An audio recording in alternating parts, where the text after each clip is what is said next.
Last class में हम लोगों ने स्ट्रिंग कंस्ट्रेंट और पुली कंस्ट्रेंट पूरा किया था। स्ट्रिंग कंस्ट्रेंट फर्स्ट क्लास में, सेकेंड में पुली कंस्ट्रेंट। आज हम लोग लास्ट वाला कंस्ट्रेंट जिसको वेज कंस्ट्रेंट कहते हैं वो करेंगे। नाम वेज कंस्ट्रेंट है, इसका मतलब बहुत ज्यादा वेज से लेना देना है ऐसा नहीं है। वेज कंस्ट्रेंट का मतलब ये होता है, वैसे कॉमन सेंस वाला है, मतलब पहले समझो। सपोज ये एक ऑब्जेक्ट है और ये एक दूसरा ऑब्जेक्ट है। अगर ये दोनों ऑब्जेक्ट साथ साथ मूव करेंगे, अगर ये दोनों ऑब्जेक्ट मोशन में है और कांटेक्ट में है, तो कांटेक्ट में तब होगा जब इसकी वेलोसिटी इधर की ओर और इसकी वेलोसिटी इधर की ओर इक्वल होगी, तभी कांटेक्ट में रहेगा। Yes sir. कॉमन सेंस है ये तो, इसके लिए कोई फिजिक्स की जरूरत नहीं है। बोलो। Yes sir.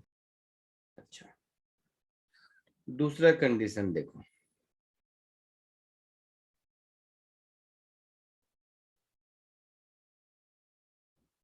यही अगर कोई ऑब्जेक्ट ऐसा है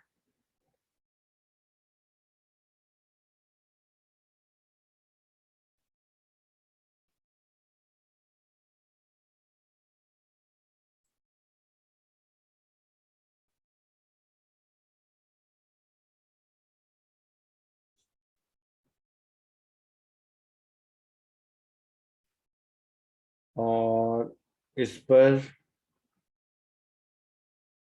कोई एक ऑब्जेक्ट मान लो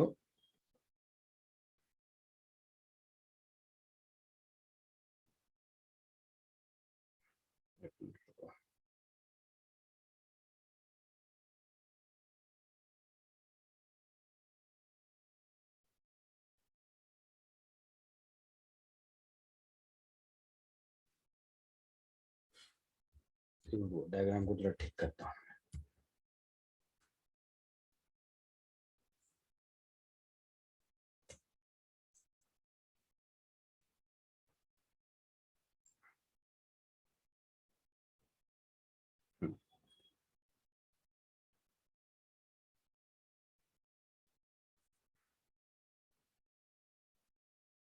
कोई एक ऑब्जेक्ट ऐसा है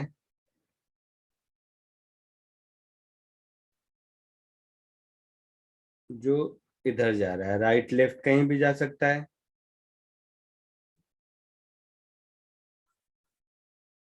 तो कहीं भी मान लो मैं लेफ्ट मान लिया,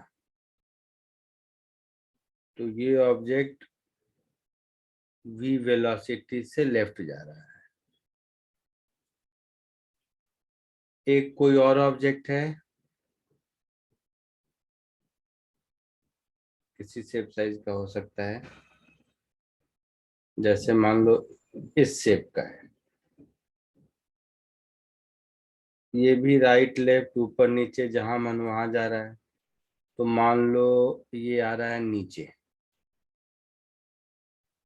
इसकी वेलोसिटी नीचे है सपोज।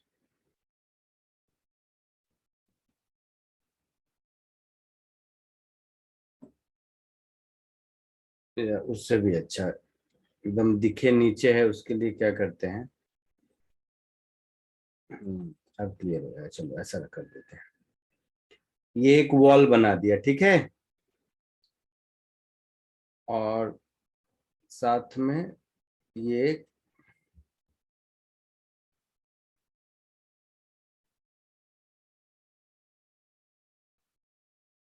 कोई ऐसा स्फीयर है समझ लो।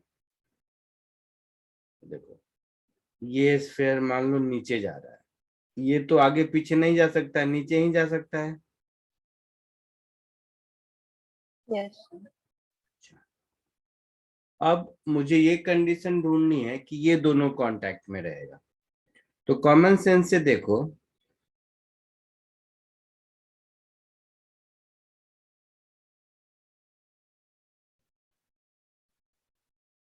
ये वाला जो लाइन है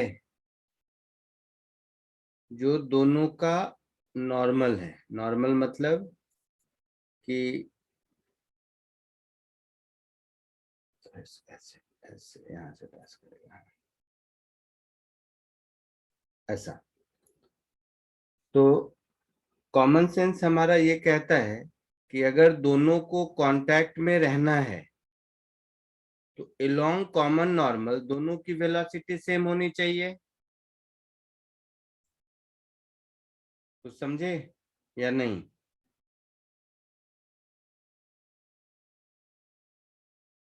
बोलो, कुछ समझ आ रहा है मैं क्या बोला या बिल्कुल नहीं समझ आया? नहीं सर, वापस बोल सकते हाँ, वापस बोलता हूँ। मैंने ये कहा कि ये दोनों कांटेक्ट में अगर हैं तो इसी पॉइंट पर कांटेक्ट में है ना, तो इसकी वेलोसिटी का ये वाला कंपोनेंट इधर जो कुछ भी होगा और इसकी वेलोसिटी का कंपोनेंट इस डायरेक्शन में जो कुछ भी होगा, ये दोनों इक्वल होना चाहिए तभी कांटेक्ट में रहेगा ना। Yes, जैसे sir.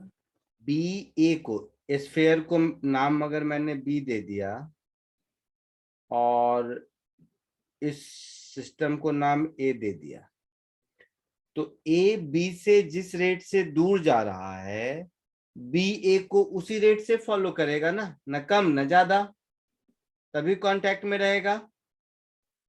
यस। जैसे इस केस में भी क्या हो रहा है, ए जिस रेट से आगे जा रहा है, दूर जा रहा है इससे, बी उसी रेट से फॉलो कर रहा है, तभी दोनों कांटेक्ट में रहेंगे। तो इस केस में ये कांटेक्ट सरफेस है, वैसे ही इस केस में ये कांटेक्ट सरफेस है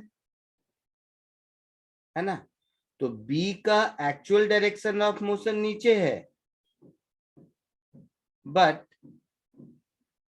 बी ए को इस वेलोसिटी से फॉलो कर रहा है।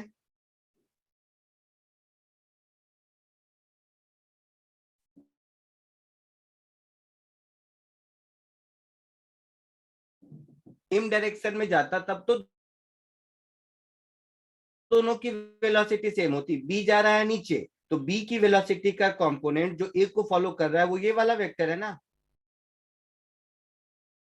Yes, sir. ये जो मैं ड्रॉ कर रहा हूं, this is the velocity with which B is following A. हाँ या ना? हाँ सर. ये वाले को मैं लिख देता हूं, velocity with which B is following A। हाँ या ना?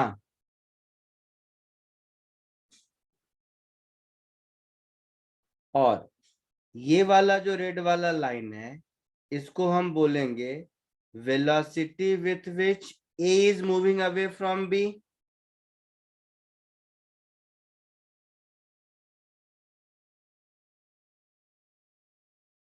वैल्यू क्या होगा वो निकालेंगे, बट ये होगा velocity with which A is moving away from B। हाँ या ना? हाँ सर.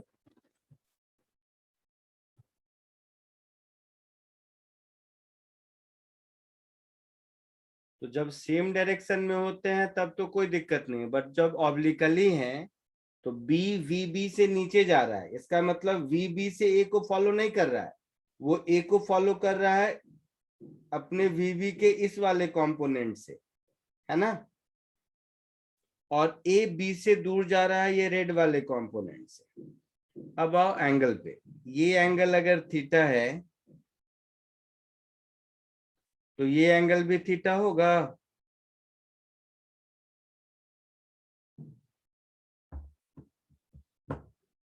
कैसे? ऐसे, वाह यार, बेसिक ज्योमेट्री है।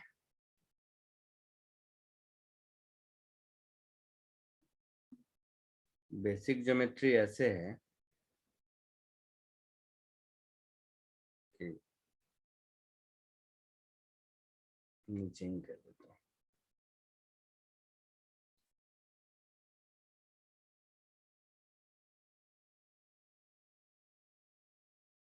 ये एंगल थीटा, ये लाइन वर्टिकल वाला आया ना, बोलना।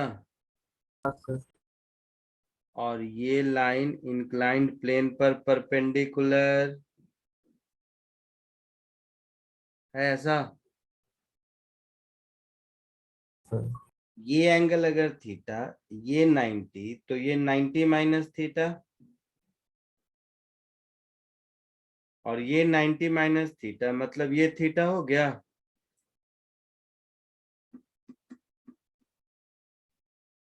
बोलिए। हाँ सर। अच्छा, जरूरत पड़ेगी इसलिए मैं यहीं पे एक चीज और कर देता हूँ। फिर ये थीटा मतलब ये 90 माइनस थीटा, है ना। Yes sir. हाँ सर।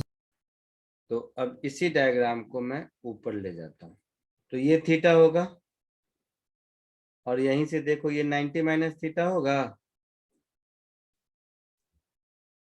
नीचे वाला डायग्राम देखो, हाँ सर। ये 90 माइनस थीटा होगा। हाँ सर। तो हम यहां से ये कह सकते हैं कि ये हो गया वी ए साइन थीटा, और ये हो गया वी बी कॉस थीटा। तो ये दोनों अगर इक्वल होगा तभी कांटेक्ट में रहेगा। बोलो। हाँ sir. So for A and B to remain in contact,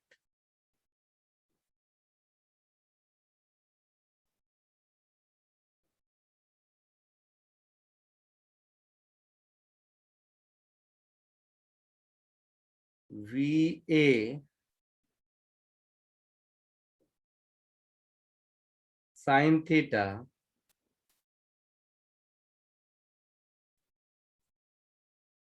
is equal to V B cos theta, ऐसा होगा। हाँ सर। तो ये दोनों एग्जाम्पल को मैंने कोई थ्योरी बोला नहीं अभी तक, बट इन दोनों एग्जाम्पल से हम ये कह सकते हैं कि दो ऑब्जेक्ट ड्यूरिंग मोशन एक दूसरे के कांटेक्ट में तभी होंगे जब एक का वेलोसिटी ऑफ अप्रोच दूसरे के वेलोसिटी ऑफ सेपरेशन के बराबर हो, yes sir. along the line joining their common normal। और दूसरा तरीका ये कह सकते हैं कि दोनों के वेलोसिटी का component along line joining their common normal same होना चाहिए, अगर दो ऑब्जेक्ट को एक दूसरे के कांटेक्ट में रहना है तो। ठीक है, ठीक है। सर बोलो। सर अगर स्फीयर के अलावा कुछ और रहेगा तो वहाँ पे। कैसा भी रहेगा, कोई भी शेप साइज होगा, कॉमन नॉर्मल तो होगा ना दोनों का, इंक्लाइन प्लेन का परपेंडिकुलर डायरेक्शन ही रहेगा। हाँ सर। अभी और भी शेप साइज दिखाता हूं। Hence two objects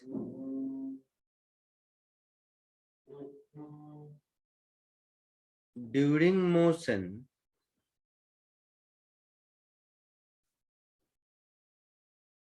will remain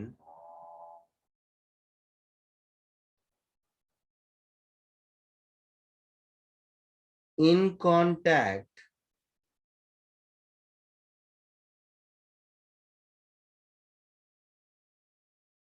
with each other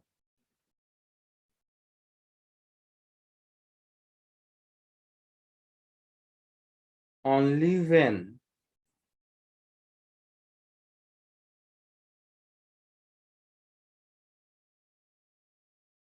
their velocities,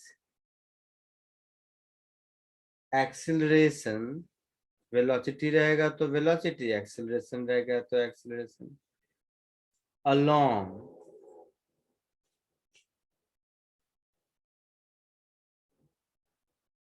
common normal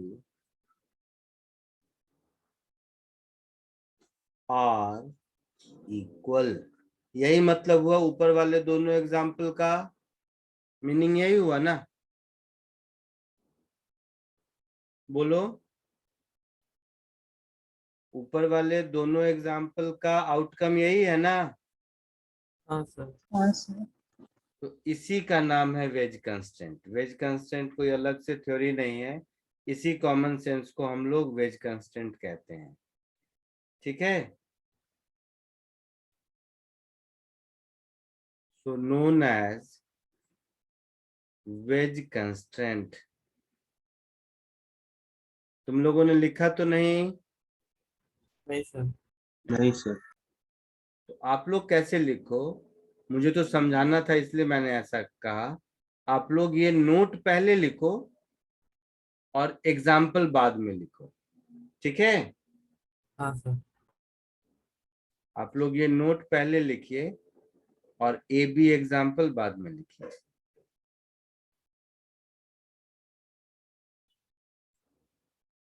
copy कर लीजिए।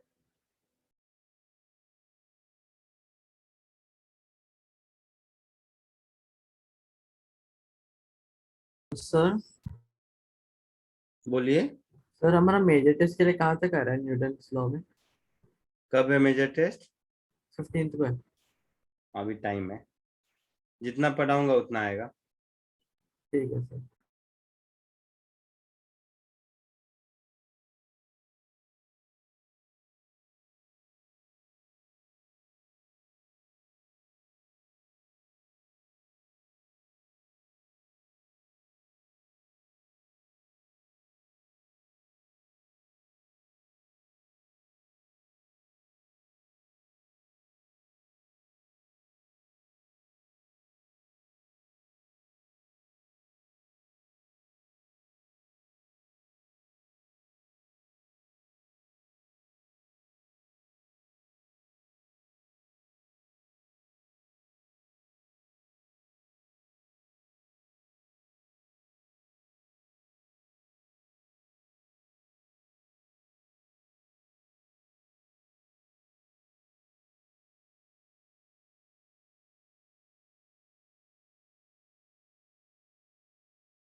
आवाज आ रही है क्या? हाँ सर। Yes sir. हाँ, डिस्कनेक्ट था ना मेरा बहुत देर से। हाँ सर, हाँ सर। ऑलमोस्ट स्टार्टिंग से ही। हाँ, पता नहीं क्या जियो फाइबर का इशू।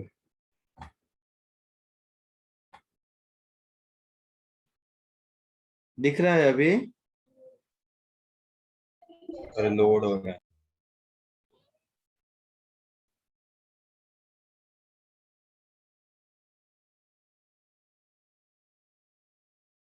अभी हाँ सर, दिख रहा है। दिख रहा है, जल्दी कॉपी कीजिए।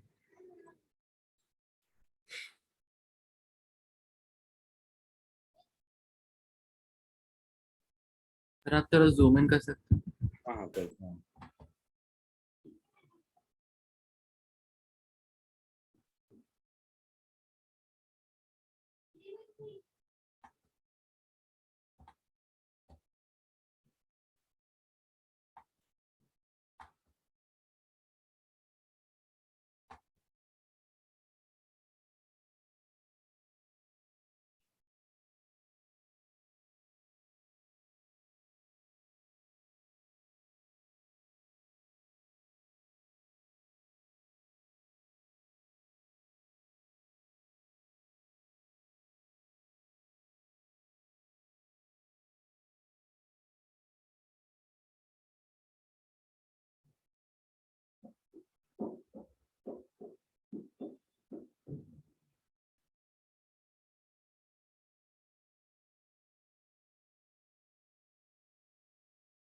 अरे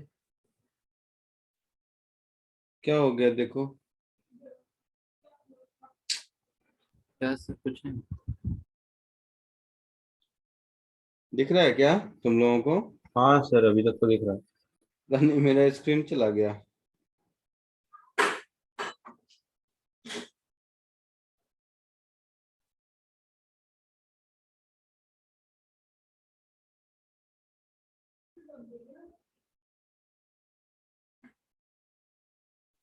हम्म,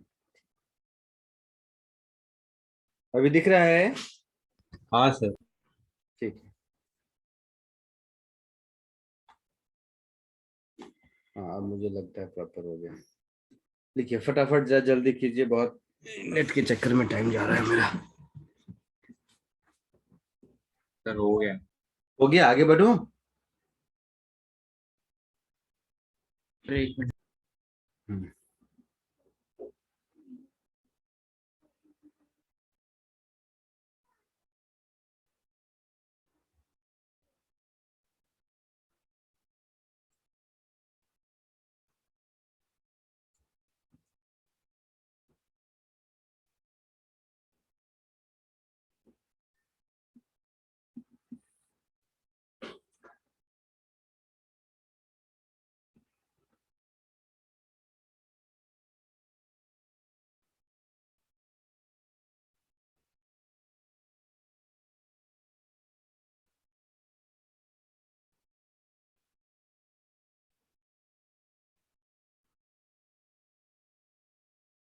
आगे बढ़ूं?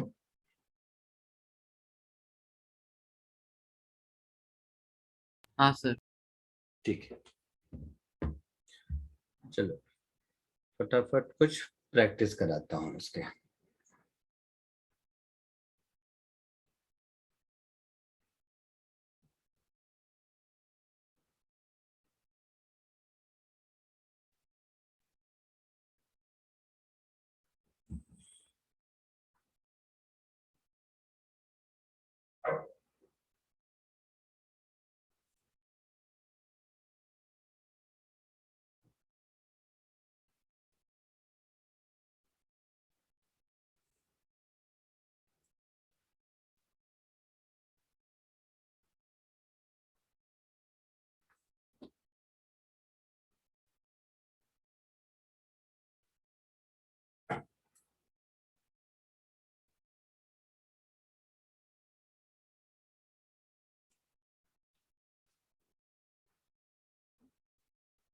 ऐसे समझो, ये एक रॉड है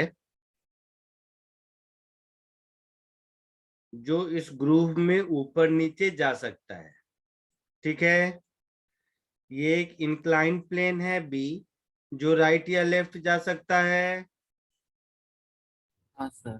जैसे इंक्लाइन प्लेन अगर राइट जाएगा तो ए किधर जाएगा, ऊपर या नीचे? ऊपर। ऊपर जाएगा। ये एंगल 30 डिग्री है मान लो। ये इंक्लाइन प्लेन इधर जा रहा है, let's say 10 metre per second से। Find speed of A, find velocity of A, मतलब मैग्नीट्यूड और डायरेक्शन दोनों बताना है। समझ आया? हाँ सर।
जैसे ही हो जाए आंसर बताना। जिसका भी जैसे ही हो रहा है आंसर बताना, ठीक है? सुन रहे हो? हाँ सर। हाँ सर। काउंट करो, क्योंकि आजकल पता नहीं चल रहा है आवाज जा रही है नहीं जा रही है क्या है।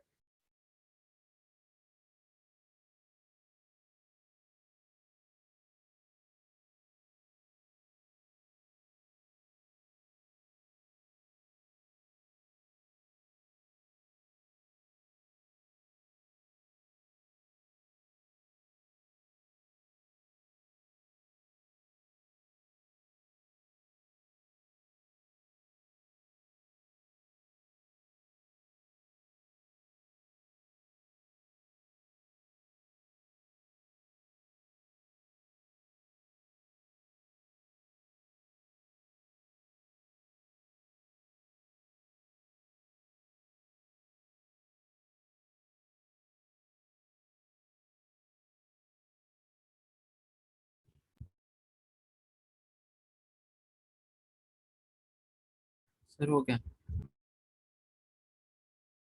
क्या आंसर आया? 10√3/3 मीटर पर सेकेंड। और किसी को?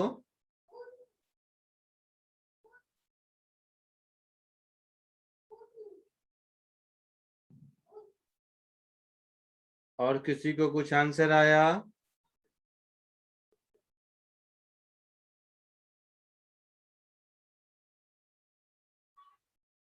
बोलिए।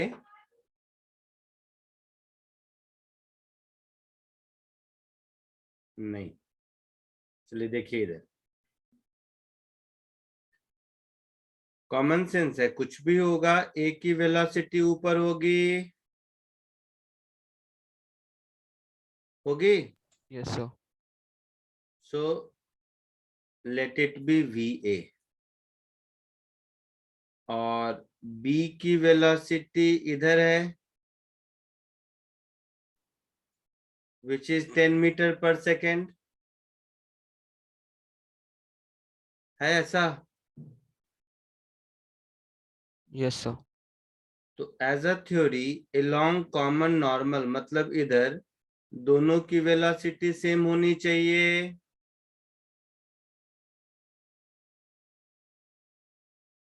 होगा?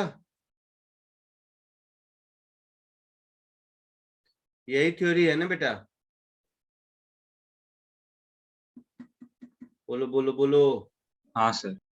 तो ये 30 है तो ये भी 30 डिग्री होगा,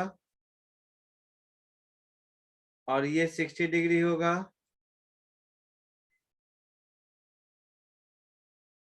बोलिए। Yes, sir. Yes, sir. 10 की वेलोसिटी इधर हो जाएगी 10 cos 60 और VA की वेलोसिटी इधर हो जाएगी VA cos 30। दोनों इक्वल होना चाहिए।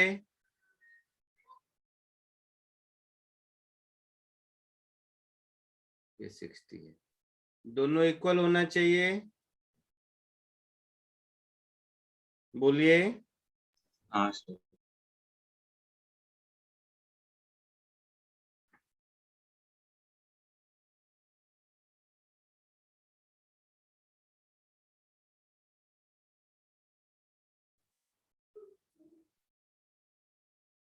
VA cos 30 degree is equal to 10 cos 60 degree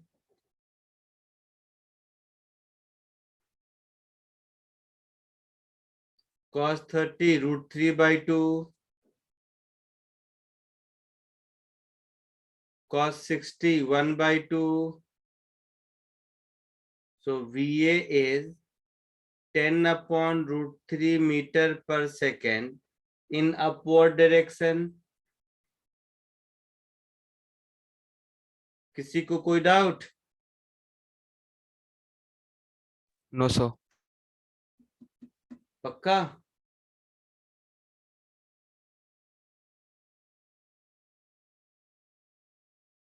पक्का? हाँ सर। आगे बढ़ूं? हाँ सर। Next question.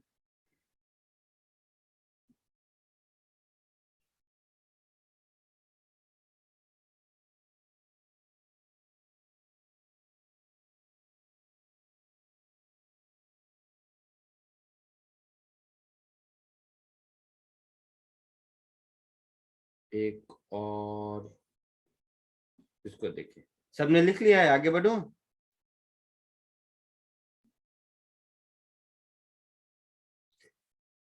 देखिए क्वेश्चन, देखिए, दिखा सबको? इजी क्वेश्चन है, देखने में वैसा लग रहा है, उसके चक्कर में मत करो, बहुत आसान है। खुद से कोशिश कीजिए।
बोलो आया कुछ?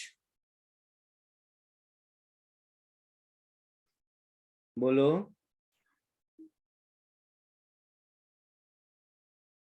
आवाज आ रही है?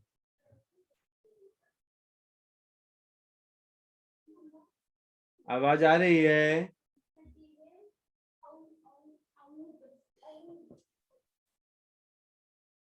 आवाज आ रही है? और है sir.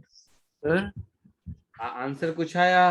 Sir A2 is equal to A1 √3 है। सही होगा। देखो इधर,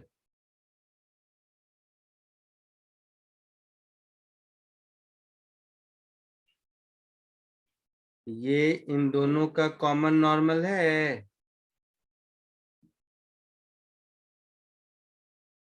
ये इन दोनों का कॉमन नॉर्मल होगा, बोलो। कोई दो को ले लोगे, मैंने इन दोनों का पेयर लिया, 2m और m वाला होगा। हाँ सर। अब ये एक्सेलरेशन a1 है और ये एक्सेलरेशन a2 है। तो देखो, ध्यान से अगर देखोगे तो ये इक्विलैटरल ट्रायंगल बनेगा।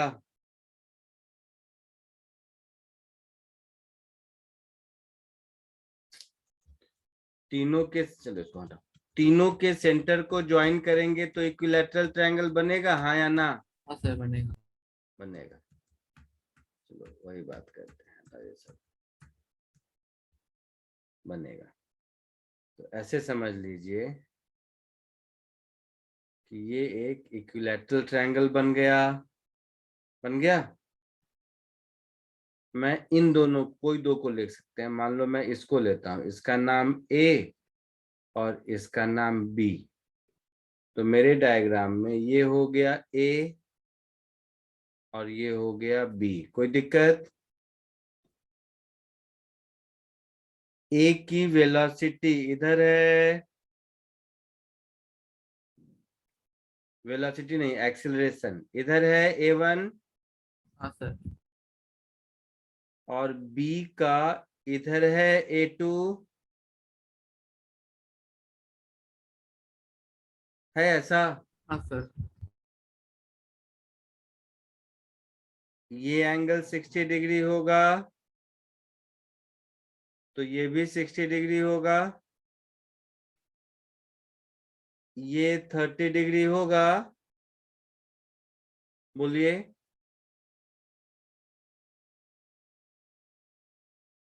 बोलो ना।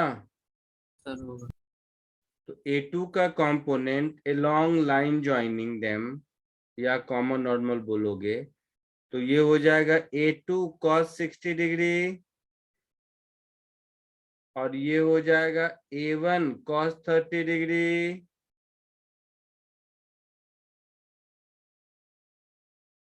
होगा ऐसा? हाँ सर। तो ये दोनों इक्वल होना चाहिए। हाँ।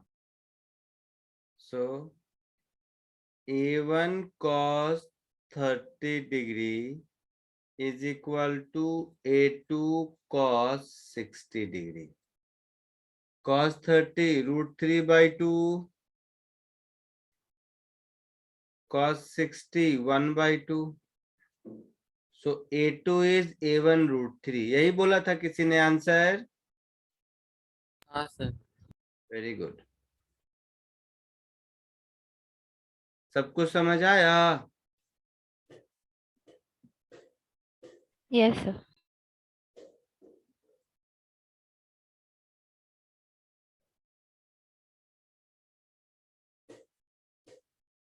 आगे बढ़ूं?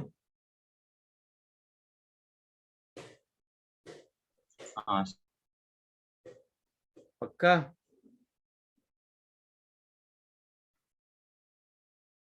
एक क्वेश्चन देता हूं, एकदम चॉकलेट क्वेश्चन, जो सॉल्व करेगा उसको चॉकलेट मिलेगा। पक्का तुम्हारे पास तक चॉकलेट पहुंचाने की जिम्मेदारी मेरी। तुम्हारे सेंटर पे चॉकलेट मिल जाएगा, बट इसको सॉल्व करोगे तब। देख रहा हूँ तुम लोगों का सॉल्व करने का इंतु नहीं है, तो क्या करूँ, यही सब करना पड़ेगा मुझे।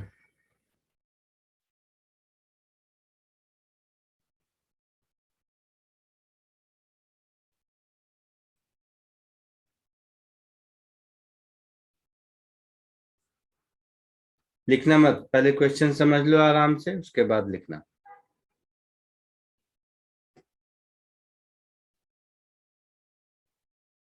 क्वेश्चन कुछ ऐसा है, ये है 30 डिग्री,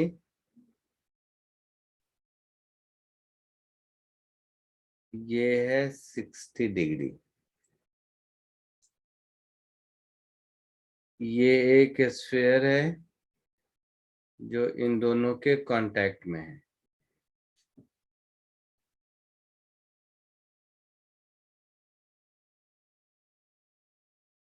अब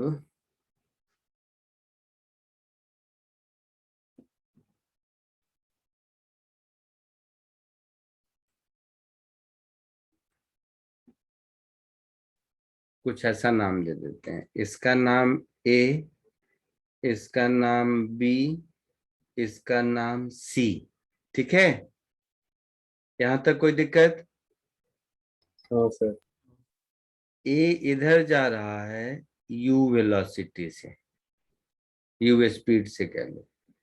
बी इधर जा रहा है 2u स्पीड से। तो आपसे पूछा है फाइंड स्पीड ऑफ सी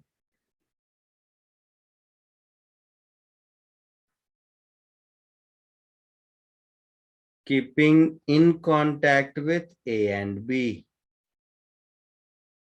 समझ आया? क्वेश्चन समझने में कोई दिक्कत? कि सी अगर ए और बी दोनों के कांटेक्ट में रहता है तो उसकी स्पीड कितनी होगी? कोई डाउट किसी को? नहीं सर। क्वेश्चन समझने में कोई डाउट?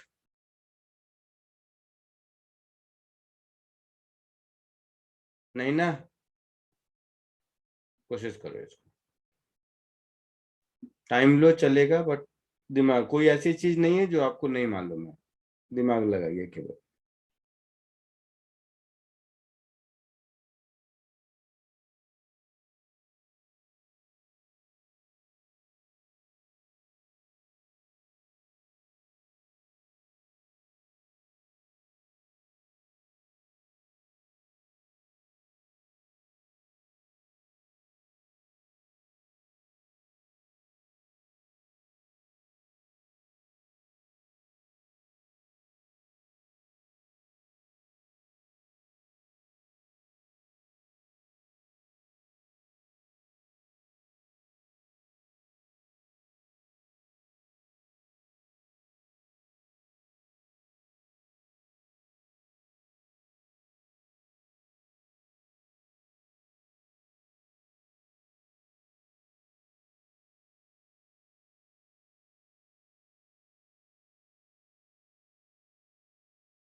बोलो, आया कुछ आंसर किसी को? सर U/√3 है। नहीं। और कोई? Sir U√3। नहीं। चलो देखो इधर, अभी तक प्रीवियस जितने क्वेश्चन किए हैं हम लोगों ने, जैसे ये वाला किया, तो इसमें मालूम है कि A is moving downward 2m वाला, और m वाला हॉरिजेंटल जा रहा है, पता है हमें। हाँ सर। इसमें भी हमको पता है कि A ऊपर नीचे जा रहा है और B राइट लेफ्ट जा रहा है। हाँ सर। ऊपर के दो एग्जाम्पल में भी ऐसा है। इसमें A और B तो राइट लेफ्ट जा रहा है, ये पक्का है, ठीक है। लेकिन C किधर जा रहा है ये नहीं मालूम। सर तो C नीचे जाना चाहिए। C अगर C केबल नीचे जाएगा, C की वेलोसिटी अगर केबल वर्टिकली डाउनवर्ड है, तब तो B के साथ कांटेक्ट छूट जाएगा ना इसका, B तो आगे निकल जाएगा। समझ रहे हो इस बात को? तो C की वेलोसिटी एग्जैक्टली किधर है मुझे नहीं मालूम, तो कुछ भी होगी, C की वेलोसिटी का एक x कंपोनेंट होगा और C की वेलोसिटी का एक y कंपोनेंट होगा। हाँ सर। अगर ये दोनों मुझे मिल जाता है तो मेरा आंसर √vx² प्लस vy² होगा।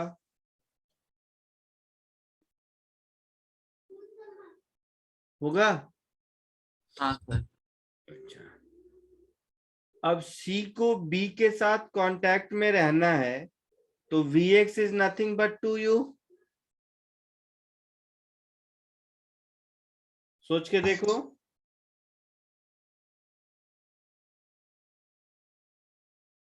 C को अगर B के साथ कांटेक्ट में रहना है तो Vx को 2u के बराबर होना होगा। हाँ सर। C और B के बीच कंस्ट्रेंट लगाया हमने, along common normal velocity same होना चाहिए, तो इसका 2u तो इसका भी 2u,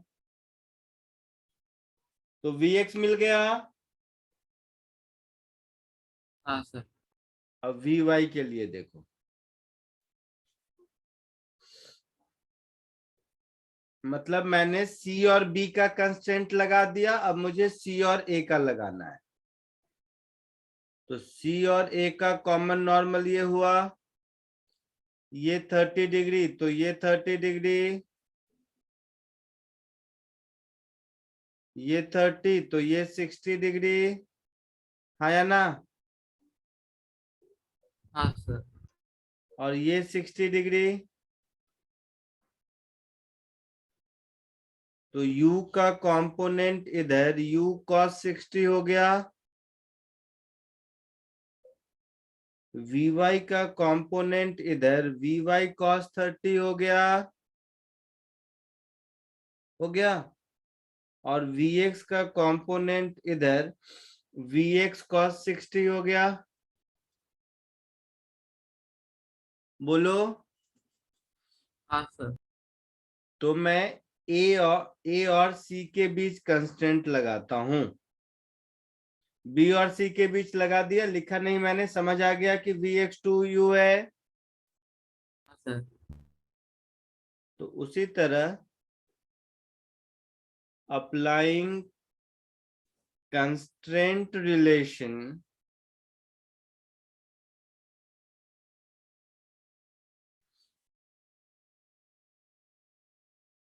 between A and C, तो मैं ऐसा लिख सकता हूं U/2 is equal to Vy cos 30 degree minus Vx cos 60 degree.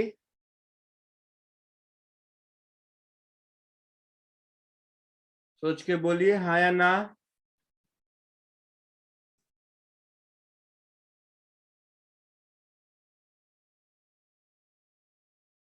बोलिए, जब तक नहीं बोलेंगे मैं आगे नहीं बढ़ूंगा। सर वी वाई को निकालने के लिए वो कंस्ट्रेंट का अप्लाई कर सकते हैं क्या?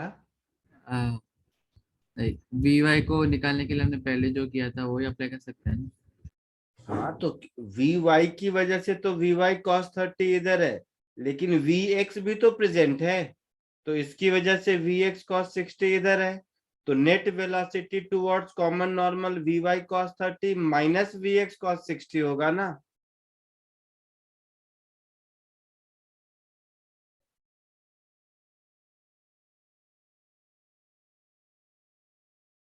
अगर सी के पास केवल वी वाई होता तो मैंने पहले जैसा लिखा वैसा लिख देते, V Y cos 30 equal to U cos 60, हाँ या ना?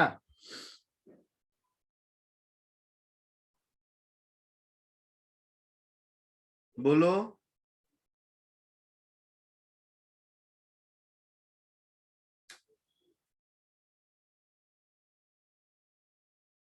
हाँ सर, हाँ। अगर वी एक्स नहीं होता, केवल वी वाई होता, जैसा कि ऊपर वाले दो क्वेश्चन में है, तो हम लिखते V Y cos 30 degree is U cos 60 degree. हाँ सर। अब वी वाई और वी एक्स दोनों है, तो वी एक्स की वजह से सी और ए के बीच का सेपरेशन इंक्रीज हो रहा है वी एक्स कॉस 60 से। तो net velocity of C towards common normal क्या होगा, V Y cos 30 minus V X cos 60। हाँ सर। तो V Y cos 30 minus V X cos 60 is U by 2। ठीक है, तो ये हो हाँ सर। u by 2। कॉस 30 को √3/2 लिखेंगे। घबराओ नहीं, तुम लोगों का दुख भरे दिन का आज लास्ट डे है।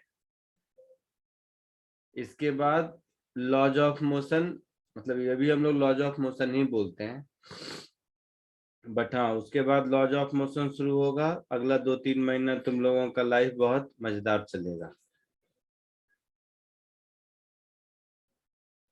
तो यहां से मुझे मिल गया 3u/2। देख रहे होगे कि इसमें मैं कोई असाइनमेंट भी नहीं दे रहा हूँ जानबूझ के, ये इतना ही काफी है तुम लोगों के लिए। तो वी वाई आ गया √3u, मिल गया। तो वी एक्स वी वाई दोनों मिल चुका है, तो v मिल जाएगा। बोलो तो, कुछ तो तुम लोग बोलते ही नहीं हो, मुझे समझ ही नहीं आता है मैं क्या पढ़ूं। हाँ सर। तो वी एक्स था 2u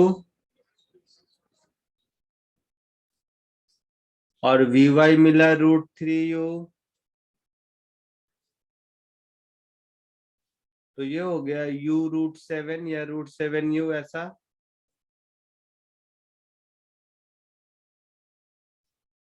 आया समझ में?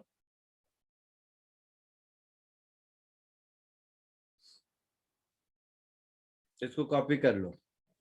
फिर एक और मेथड बताता हूँ इसी का, हो सकता है वो थोड़ा इससे आसान लगे, हो सकता है, बट पहले इसको कॉपी कर लीजिए। तो जैसे ही कॉपी हो जाए आवाज दो, मैं बैठा हूँ यहीं पर।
सर हो गया। आगे बढ़े। हाँ सर। अब देखो, इसी को मैं समझाता हूँ एक दूसरे तरीके से। दूसरे तरीके का मतलब, जैसा तुम लोग कह रहे हो, अगर ये Vx नहीं होता तो ये आसान होता सॉल्व करना, पहले जैसे किया था, हाँ सर। है ना। तो सोचो, अगर बी वाला रुका हुआ हो, डायग्राम में जो ब्लॉक बी दिख रहा है, ये अगर रुका हुआ हो तो सी केवल नीचे आएगा, हाँ सर। फिर हाँ। सॉल्व करना थोड़ा आसान होगा। Yes sir. क्लियर है। हाँ सर। तो इस क्वेश्चन को अगर ऐसा कुछ कन्वर्ट कर पाऊं कि बी रुका हुआ है तो मेरा काम चलेगा। हाँ सर। तो देखो, लिखना मत, ध्यान से समझो। अगर एक बार समझ गए तो फिर आगे दिक्कत नहीं होगी। मेथड 2,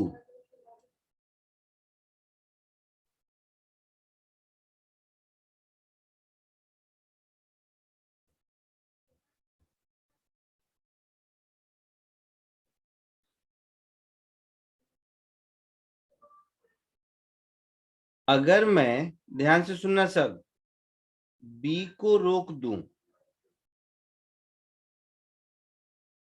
अगर मैं बी को रोक दूं तो यू ए की स्पीड 3u हो जाएगी।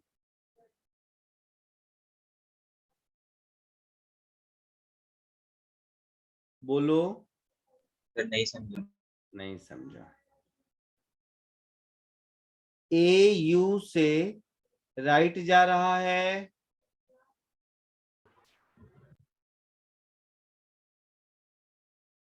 सॉरी, ए यू से लेफ्ट जा रहा है, हाँ सर। और बी 2u से राइट जा रहा है। हाँ। मतलब ए और बी के बीच का वेलोसिटी ऑफ सेपरेशन 3u है। हाँ सर। अच्छा, तो इस बात को हम ये भी कह सकते हैं कि A is moving away from B with a speed 3u, assuming B at rest. हाँ समझ आ रहा है? नहीं तो प्रॉपर वेक्टर लिख के भी सिखाऊंगा इसको। सर समझा। सर समझा। सब लोग समझा पक्का? हाँ सर। तो इससे पहले जो हम लोगों ने सॉल्व किया था इस क्वेश्चन को, उसमें diagram with respect to motion with respect to ground बनाया था। देखो, वेलोसिटी ऑफ बी मेरा था 2u i कैप, हाँ या ना? हाँ सर। वेलोसिटी ऑफ ए हमारा था -u i कैप, था ऐसा? हाँ सर। तो velocity of A relative to B, ये हो जाएगा velocity of A minus velocity of B, that is -3u i cap. यही बात मैंने यहां पर लिखा है। हाँ तो इसको 3u कर देते हैं तो ये हो गया 3u cos 60। अब देखो, अगर b रुका हुआ है तब तो b का मोशन वर्टिकली डाउनवर्ड ही होगा, c का मोशन b के रिस्पेक्ट में। हाँ सर। तो ये होगा मेरा velocity of c relative to b, vertically downward. हाँ सर। तो ये हो जाएगा velocity of c relative to b का cos 30 कंपोनेंट। तो वेज कंस्टेंट से हम ये कह सकते हैं कि 3u cos 60 degree is equal to velocity of c relative to b cos 30 degree होगा।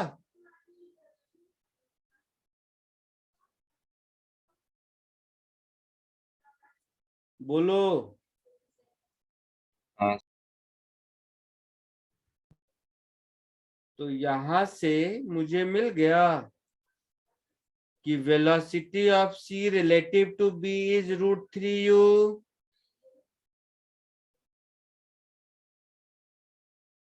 हाँ या ना? हाँ sir.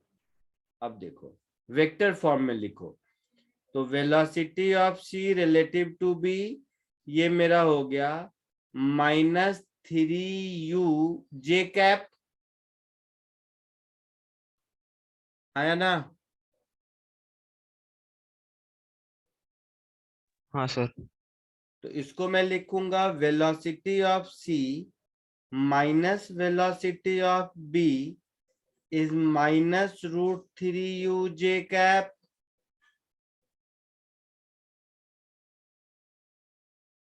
So velocity of C is velocity of B minus √3u(j)।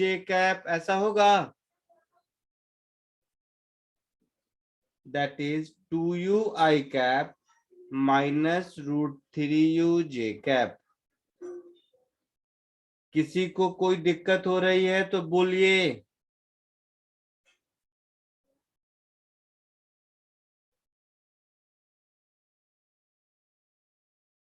किसी को कोई दिक्कत हो रही है तो बोलिए।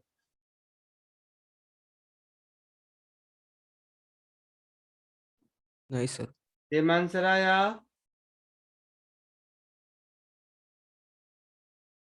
Yes sir.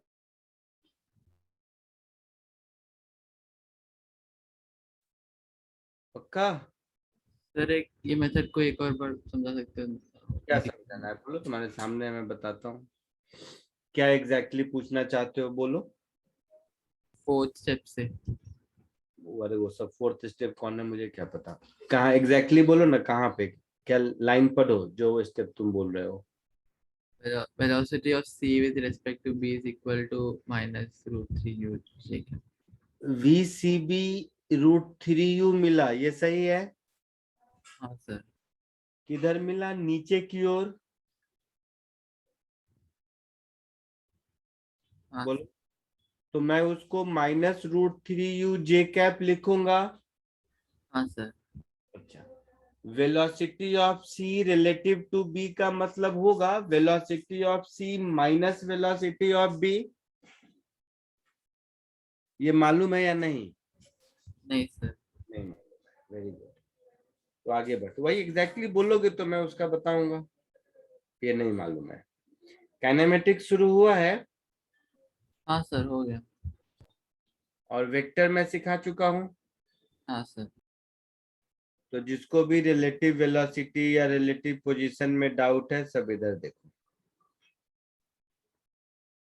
ये अगर मेरा पॉइंट ए है तो इसको मैं पोजीशन ऑफ ए लिखूंगा।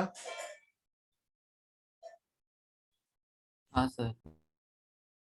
ये अगर बी है तो इसको मैं पोजीशन वेक्टर ऑफ बी लिखूंगा। हाँ सर। तो ये जो वेक्टर है इसको मैं लिखूंगा position of A with respect to B. मतलब मैं बी से देख रहा हूं तो ए किधर दिख रहा है? हाँ सर। तो ये होगा मेरा position vector of A minus position vector of B triangle law से। हाँ सर होगा। पक्का? हाँ सर। कोई डाउट नहीं सर। किसी को? नहीं।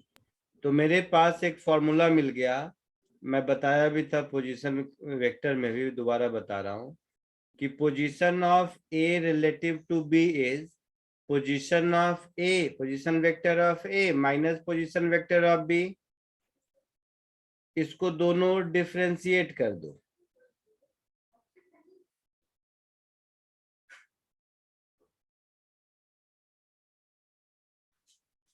तो इसको अगर हम दोनों डिफरेंशिएट कर देते हैं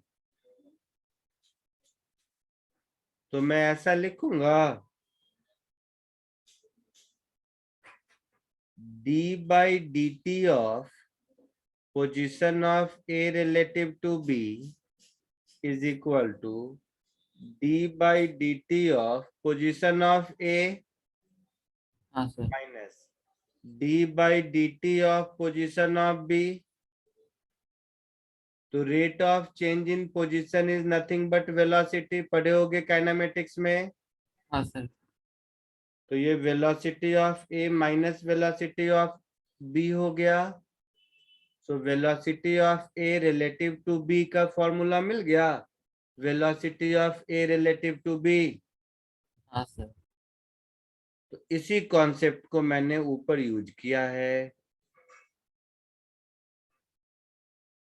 क्लियर है? हाँ सर। पक्का? हाँ। कॉपी कर लो इसको,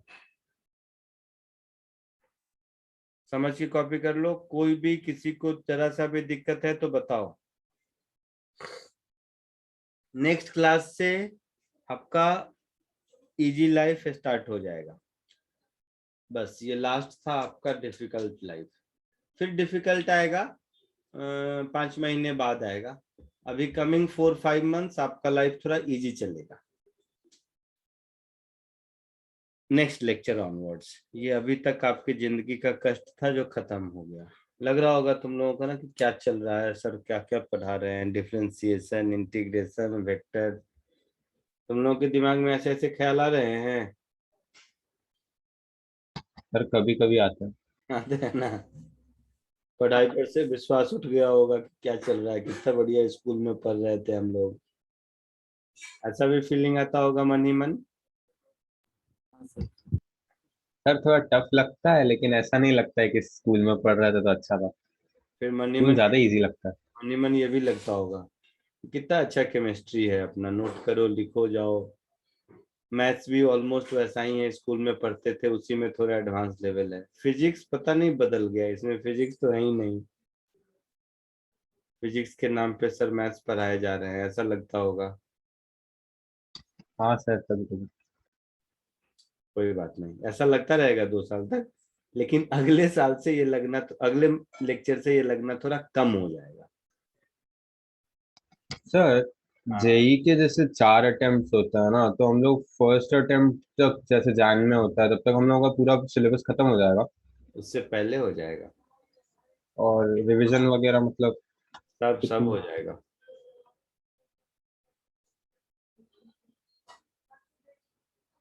सर इसमें और कुछ प्रैक्टिस करने को है असाइनमेंट से?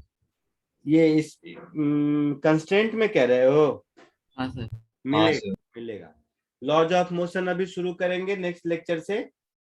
तो लॉज ऑफ मोशन के थर्ड असाइनमेंट से आप लोगों को कंस्ट्रेंट लॉज ऑफ मोशन में इंक्लूड करके मिलना शुरू हो जाएगा। मैं जानबूझ के अभी नहीं दे रहा हूं क्योंकि अभी आप थोड़ा सा घबरा जाएंगे, बट नेक्स्ट लेक्चर को अगर आप लॉज ऑफ मोशन का फर्स्ट लेक्चर काउंट करें, ठीक है, तो third assignment onwards laws of motion जब सॉल्व करेंगे तो उसमें कंस्ट्रेंट का एप्लीकेशन मिलेगा। सर तो अभी के लिए कुछ जरूरत नहीं है? जरूरत नहीं है, अभी जो नोट्स कराया है इसी को प्रैक्टिस कर लो घर में 2-3 बार, तो आपका काम हो जाएगा। Okay sir. सर हाँ, ये जेई में बैठने से पहले से पूरा सिलेबस कितनी बार रिवीजन हो जाना चाहिए? एक बार मोर देन सफिशिएंट है रिवीजन। रिवीजन से ज्यादा अच्छा है कि पहली बार ही सब्जेक्ट जब पढ़े तो पूरे ग्रिप में पढ़े। नहीं समझ रहे हो? ये मत सोचो कि अभी समझ में दिक्कत हो रहा है तो रिवीजन में हम बहुत अच्छा कर लेंगे, ऐसा नहीं होगा। अभी जो 5 लेक्चर में पढ़ाया जा रहा है रिवीजन में, वो 1 लेक्चर में खत्म होगा।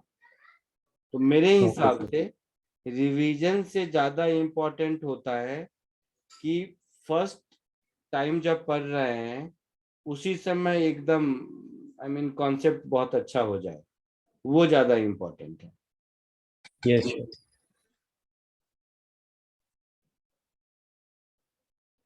क्योंकि फर्स्ट अटेम्प्ट में कोई चीज अगर नहीं सीखे तो रिवीजन में सीखने के चांसेस कम है। फर्स्ट हाँ अटेम्प्ट सर। में जो चीज सीख लिए हैं रिवीजन में और वो थोड़ा अच्छा हो जाएगा। लेकिन रिवीजन में शुरू से सीख लेंगे ऐसा मौका नहीं होगा, नहीं होता ऐसा। Okay sir.